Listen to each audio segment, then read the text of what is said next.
విజయవాడ ఇంద్రకీలాద్రిపై ఆధ్యాత్మిక సందడి నెలకొంది. రాష్ట్ర సమాచార పౌర సంబంధాలు గృహ నిర్మాణ శాఖ మంత్రి కొలుసు పార్థసారథి ఈరోజు కుటుంబ సమేతంగా కనకదుర్గమ్మ వారిని దర్శించుకున్నారు.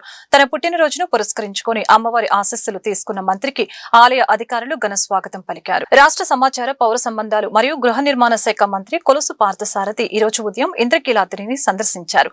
ముందుగా ఆలయానికి చేరుకున్న మంత్రికి ఆలయ కార్యనిర్వహణాధికారి వికే సీనానాయక్ ఆధ్వర్యంలో అర్చకులు, వేద పండితులు పూర్ణకుంభంతో ఘన స్వాగతం పలికారు. దర్శనం అనంతరం వేద పండితులు మంత్రి పార్థసారథికి వేద ఆశీర్వచనం అందజేశారు. ఈ సందర్భంగా ఆలయ ఈవో సీనానాయక్ అమ్మవారి శేష వస్త్రాన్ని కప్పి చిత్రపటం మరియు ప్రసాదాలను మంత్రికి అందజేసి జన్మదిన శుభాకాంక్షల్ని తెలియజేశారు. దుర్గమ్మ ఆశీస్సులతో రాష్ట్రం సుభిక్షంగా ఉండాలని ఈ సందర్భంగా మంత్రి ఆకాంక్షించారు.